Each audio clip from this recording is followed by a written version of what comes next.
30บ่ถึงเจอยอกทางหอมมันนั่งตะหรือเปาะน่าจะยาวมันเริ่มเลิกลงแล้วก็เริ่มหนักแล้วเนาะวันนี้เนาะตาลีเด้อคนโอ้กี้แกตะเบิ้ลบอลลุนกันกี่วะโอ้ต้องได้ดึงไกลพุ่นเลยพี่น้องเลยสดายได้บอลลุนมาพี่บุ๊กเอาขึ้นมาแล้วขึ้นมาแล้วทุกคนเนาะทีมงานเราก็4 คนมื้อนี้ใครๆแน่เพิ่มเตี้ยเอาก็ต้องเลย หนึ่งแปะเลยฮอร์จะได้เลย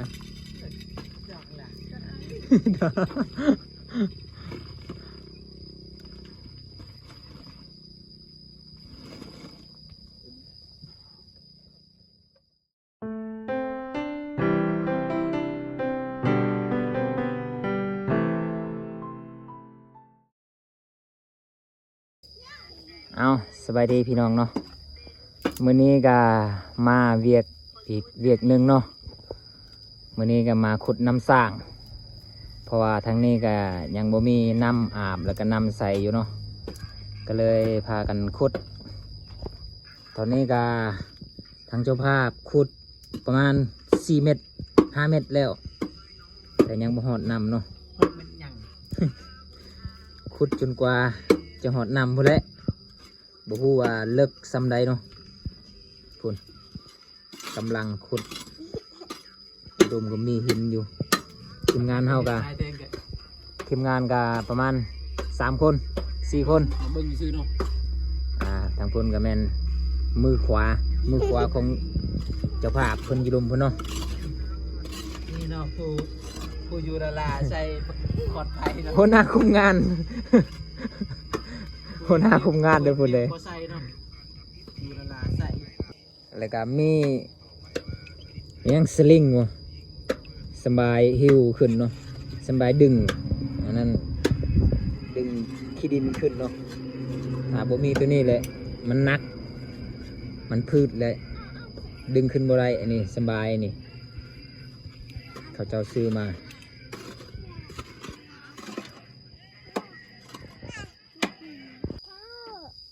ตอนนี้ก็กำลัง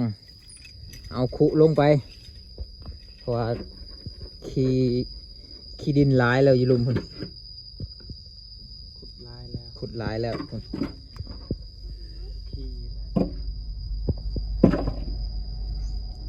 มีแต่ขี้หินเนาะขุดกันลำบากประมาณ10 เมตรนี่ให้หอดน้ำกับใครแน่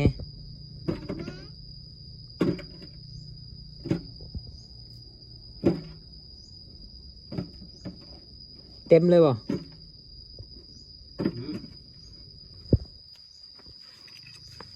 เอาจัดการไปนี่โอ้กี้แกตะเบิ้ลบอลลุนกันกี่วะโอ้ต้องได้ดึงไกลพุ่นเลยพี่น้องเลย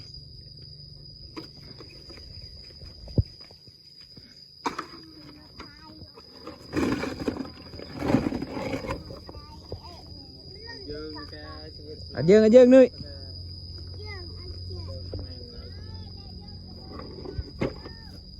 ui bây giờ bạc lót pro ở cái tầng bướn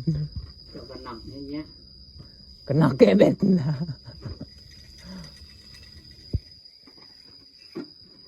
có phải cái tường chuyện này tiếp ăn kìa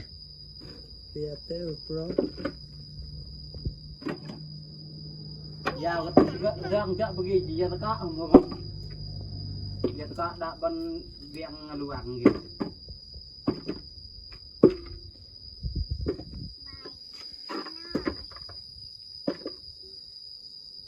Pakai apa lagi meh? Seleh engke en pas seleh bro.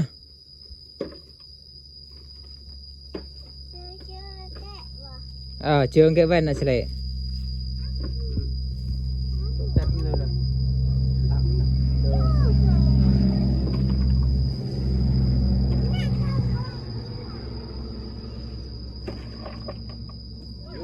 Ao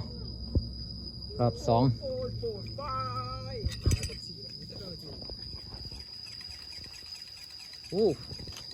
ต้องได้ใส่แล้วก็ดึงไปใกล้ๆพอเลย อยู่บนนี้มันอยู่บ่ได้เด้มันหนักนี่เอาโอ้ย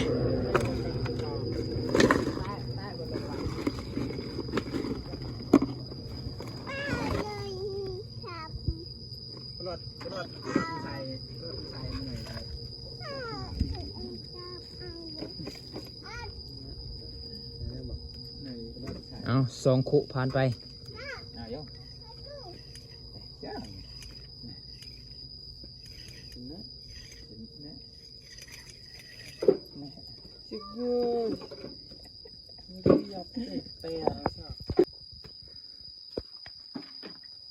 ทำด้วยยาเราทำไมเจอแล้วนั่งเลยด่าเลย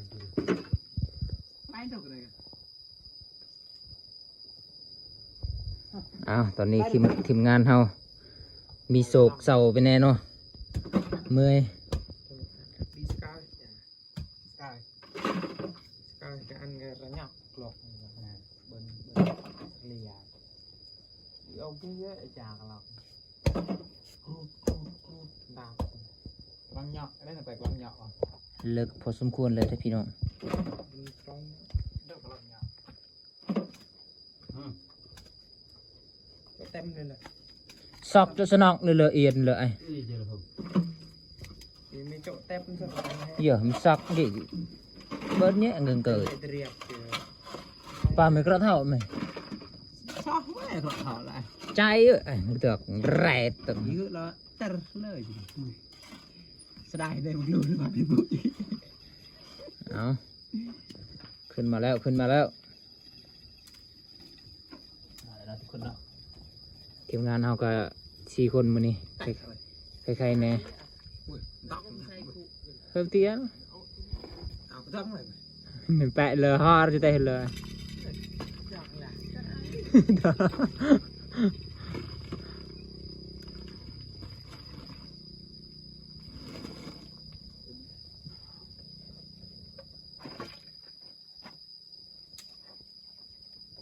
cái trang bản này mà chị sợ khăn nhà bên chạy bạc không tập giờ đâu kinh ngại nạ kẹp nhưng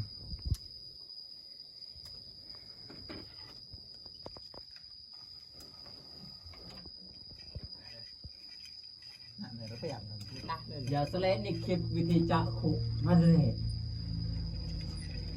เรียนนั่งเลยเรียนนั่งเลยไปอุ้ยไป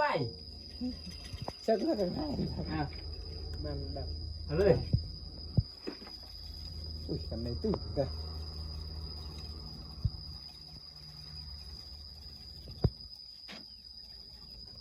thường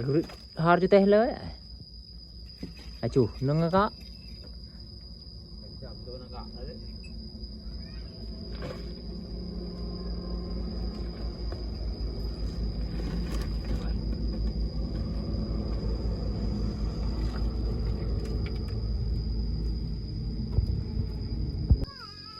อ๋อตอนนี้ก็ขึ้นมาแล้วเนาะอาจจะขึ้นมาเปลี่ยนกันรอบ ไทยว่าอื่น รอบต่อไปก็ ก็ไปในนี้ หงเนาะหงกำลังฝึกอยู่เดี๋ยวนี้ต่อไปก็น่าจะแมน SK เนาะเปลี่ยนกันขึ้นเปลี่ยนกันลง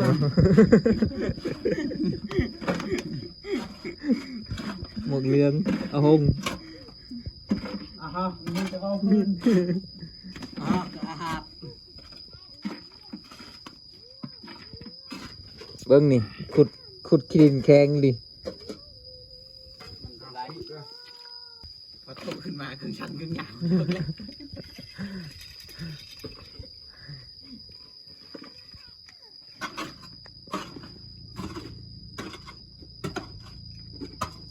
บ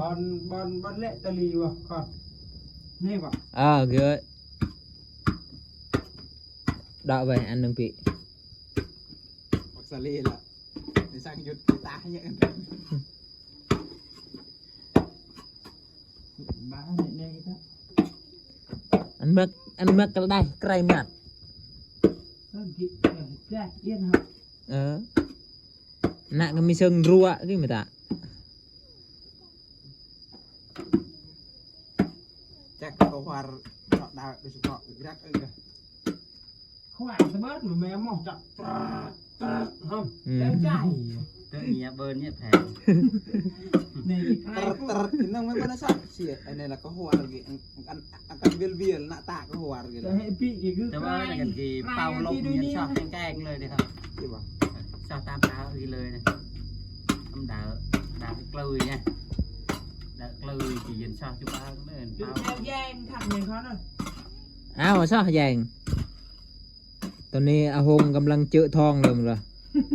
เจอทองเหลือง กำลังมันหักมัน ขุดเลิกนี่ก็เจอทองนี่โอ้ดีใจแล้วเว้ย Phải dai cái dia dia terangไประเบิด ระเบิดมันสิแม่เจ้า โฮมไม่เละนะจังเก็บแก กับแบบ 60ตัวอะไร ถือ ปั่นเลยไม่เละปั่นเลยว่ะ ทำเลยมึงใช่ เอาขึ้นมาอีกแล้วขึ้นมาอีกแล้ว ใช่ทันดีเลย นี่จังหวะนี้ก็ทอก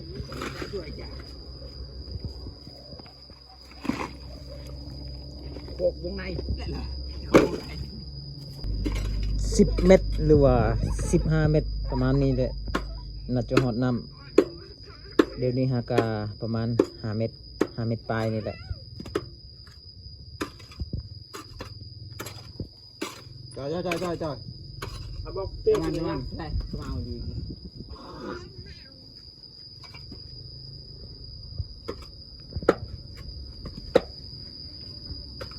ทางทีมงานเฮาก็สู้เบิ่งนี่ลงไปกินนี่โอ้ยขี้ต้ม Bet satu. ขี้ดินดอนถึกหมด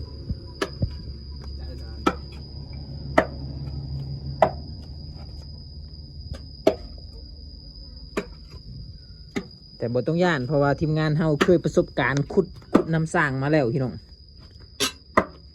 นะเวลาลงเลิกคุณจะถอดหมวกเนาะ มันแล้วมันน้ำแล้ว ถอดน้ำแล้วบ่ อ ขักหลาย สำน้ำเยี่ยว เหลืองๆเลย Chắc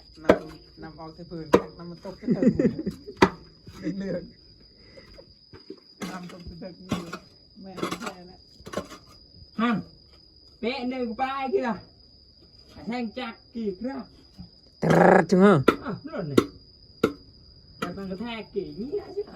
โอ้ถ้ามีเงินก่อนจังมาซื้อจักรโตทะลุหินนะแทดเห็นบ่จักรสะเทือนนะ เขาจักกระแทก จักรกระแทก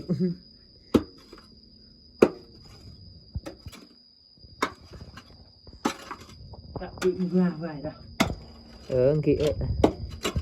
kỹ mà chừng một cái viên lên cái ไอ้ปิมาเนี่ยปิกระแทกที่เด้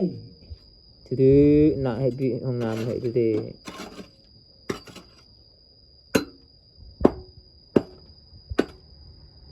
ครั้งนี้มันยังหุบเข่าได้นี่ครั้งนี้อยากร้องไม่ดังโฮมอยากร้องไม่ดังโยลีกันกระภาพดัง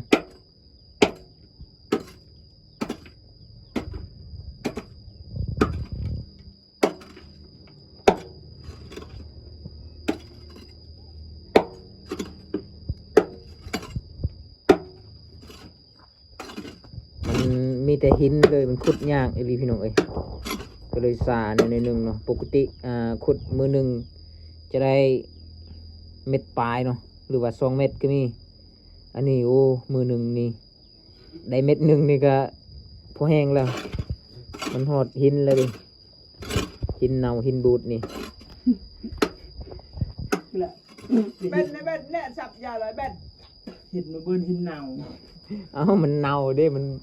นเน่ามันบูดมันเปื่อยแล้วเด้ตอนนี้ Bên nhồi vào cái này. กรักเอ้ยกันไหนตอนนี้ก็ไปเอาควัน เอาเนี่ยบังเลย เจาะหินอีกเนาะ Quan ปั่นอะไรรับด้วย เอา แต่เลยโยนลงชัยกันเลย เร็วนี่ครับไอ้คิดตาไม่เหรอ โจ้ย ดีลูกกี่เหรอ ต้องแนวให้คิดต้องให้ เอาล่างเลยไปมา แต่เจาะตองกี่ตะเบ็ดบ่ เอาหอบแรงนี่ก็ทีมงานก็มาเติมอีก2 คนเนาะอาจารย์ใหญ่แล้วก็มีลาเอกขึ้นก็มาคุณลาเอกลงอยู่ลุมพอแล้ว cái tên kia Ghê mà. cái tên là Nặng ghê mà ghê. bé chú mùi มันยังนั่น สำควรสิรุดชื่อกับบูฮูเนาะ ยังตก หลายกันนี่ ลาเอกกำลังทำการขุด เขายังบ่ได้ให้ไปกอบเครื่องยนต์แน่เนาะกอบควันซื่อก็ยังบ่เข้าใจมันมีช่องทางกันแหล้วแน่เรียบร้อยแล้วทุกคนเนาะ Ơi. ควันหักเลยเนาะเรียบร้อย Chà, rồi Thơ ghê. quá gạt xe kì cả gạt đi từ cái Ta tôi vô vị nó sẽ tặng. thế nên chắc ăn vậy หากมาเด้มันแห้งควันก็เลยหัก mày bị mày chưa ăn le ăn là mình qua cái trái trái chị หาลายมันเนาะเขาเอิ้นมาหาลายมัน เบาไทยบ้านนอกบ่แม่นเบาลาเอกเพิ่นมาซอยเนาะ ค่อยว่าใส่บ้านนอกกันทึกแล้วค่อยว่า คันบ่อยากใส่บ้านนอกก็เปลี่ยนเป็นบ้านในเอ้า หักแล้วเนาะทุกคนเนาะเขาเฮ็ดแต่เช้าฮอดแรงปกติ อีหยังอีกอันนั้นฮะ หักเลยเนาะ Nó vô vị là con sẽ ghê chỉ đời. แย่ๆๆๆเอา mày ได้ sao เล vậy ย mày sao vậy ซอกไว้แปะพี่ซอกดิอันก็คือพี่กี่เอาลงสลิงเฮา สลิงเนาะสลิงเกอร์ Ôi, anh em. Vào đây mà soi đâuพี่น้องnóเป็นภาระเนาะ เห็นแล้วคุณหักแล้วโอ้ย ทีมงานกุ้ย แปรไปกุ้ย มานี่บ่ได้มาเฮ็ดซอยเนาะมาให้ อาจารย์ ทีมงานพักผ่อนเนาะ อาจารย์เพิ่น พั ว่า กผ่อนมาหักมื้อนี้สงสัยมื้อนี้เขาเจ้ายังบ่ทันได้พักผ่อนเทื่อเลยมาซอยเพิ่นหักทีมเจ้า อาจารย์ว่าบักดอนหลักไปแล้ว หัวพงบาทก็เลยบ่มีน้ำเนาะขุดเลิกสำไรก็บ่มีน้ำเนาะ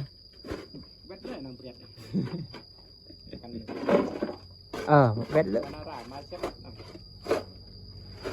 ตะกันกุยเอียนฮะกันกวาดกันฮะกันกวาดเจ้าต้องหลวงฮะเอียนรถแรก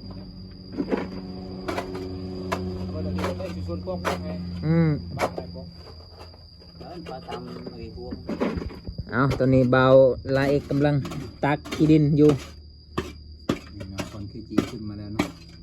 สภาพที่เห็นเลยเนาะ เห็นแล้วน้ำมันซึมแล้ว น้ำซึมอ่ะ มันซึมออกจากแข้ง มันไม่ได้ซึมออกจากน้ำสาง อยู่ลุมมันบ่มีอากาศน้ำก็เลยซึมออกจากแข้ง เอาทุกคนเนาะหลังจากที่วิวอยู่ แปะเมื่อกี้ เนาะ โอเค หลังจากที่วิวอยู่ทุกตกเพิ่นก็มาหับจ้างคุณน้ำสร้างเนาะว่าเธอมันนอกอะไร โอ้แกฮอดน้ำแล้วนะ ขอบแดงนี่ก็มี2 คนมาเติมเนาะ ฮอดแล้ว เป็น6 คน ฮอดแล้วอีกบ่เฮิงฮอดแล้ว จะเอามาซอย บัวเฮิงบ่ อีกบ่เฮิงฮอดแล้ว ไผสิไปตามหาองค์บาทนำบักดอนนึง ตอนเหลวลวงจ่องอยู่ตาตองนี่ก็แม่น เรือดวงตกมาครับมาในเจือบอก ไม่นั่นนะทุกคนเนาะดวงดอกเนาะ ดวงกระตองที่มุมเปรอะงูเลย ไม่ดอก ไม่ดอกไม่ดอก ไม่ดอก ขึ้นมาแล้วทุกคน นี่ทันหกเฮานี่บ่เมื่อยเลยเนาะ วิธีกุ้ยก็ต้องได้แล่นไปพุ่นก่อนเลยคันบ่แล่นนี่ มันบ่ขึ้นเนาะ ได้ยินเสียงสลิงดังกริ๊กนี่คือกริ๊กจังดังเนาะก็เดี๋ยวดีเนาะโดนลูกน้องนี่วิธีขึ้นเลยทุกคนเลยบ่มีอันนี้ความสะดวกบ่ได้ความปลอดภัยบ่มีเนาะอยู่นี่เนาะดูแลตัวเองเอากี่ไปล่ะแล้วความปลอดภัยเขาดิความปลอดภัยบ่มี ต้องผู้ที่สูงเท่านั้นเนาะที่จะขึ้นลงได้เนาะ แม่น ถ้าผู้เตี้ยนี่บ่ได้แน่นอน คนไล่ในระดับหนึ่งเนาะผู้สื่อสารไว้เห็นบ่ได้เนาะ เพิ่นก็เคยอยู่เพิ่นก็ขนาด ปลาต้นมะพร้าว ขนาดนำปลาของเพิ่นนั่นทอสำแขกนี่เพิ่นยังลงได้ อันนี้ก็ลูฟี่เนาะพุดยืดจะจับอันนี้ได้เว้ยมันหักนี่ เอาเบาไหลกำลังขึ้นมาแล้วบัดนี้ เอากับสิสัมภาษณ์เพิ่นเนาะว่าต่างอย่างกับคนติดขับเนาะ ขึ้นมาจะพาดปุ๊บรู้ได้เนาะ เฮ้ย จังได้เนาะทุกคนเนาะ โดนมาตะไคร้สิ จังได้เนาะอยู่ข้างในเนาะชุดหิวข้าวหรือบ่เนาะ ธรรมดา หิวนำหรือบ่ เป็นอะไรพ่นพาอากาศอยู่ไหน คุณพาอากาศกัน อากาศดีอากาศทางในห้อนหรือเอาหรือว่าเย็นเนาะ ซุ่มเย็น ชุ่มเย็นเนาะบ้านอากาศ อ้าวรอบสุดท้ายแล้วตอนนี้เบาลาเอ็กซ์ก็กำลังเดินทางกลับแล้วบัดนี้ ม่วนกับม่วน เพิ่นไปซื้อหยังซื้อมุ้งบ่ ทุกคนเราเองกำลังเมื่อเนาะ เมื่อก่อนมาส่ง โอเคขอบใจ ไปส่งมุ่งเนาะเมียโทรหาเรา ใช่ไปส่งก่อน ไปซื้อมุ่งก็ไปเป็นมุ่งเลยเนาะโอ้ยเขานำหาเราทุกคนเนาะเอาลงคุสลิงไปแล้ว อ้าว เนาะ รอบสุดท้ายแล้วบัดนี้ ส่งให้อาหุ่งเขาเนาะ ตักหมดทีนี้ก็สิพักพรเพราะว่าตอนนี้ก็ อาจารย์คนใหม่มากนะทุกคนเนาะนี่ 5 โมงแล้ว ครูวต้าครูวางแผนอุ้ยนี่ตาเนี่ยกำลังจิบประตึกเจอยอกทางหอมมันย่องนี่ตาหรือเปล่าน่าจะยาว อ้าวมันเริ่มเลิกลงแล้วก็เริ่มหนักแล้วเนาะบัดนี้เนาะ ตาลีเด้อคน ผู้กุยก็ต้องเอาแหงออกหลายๆ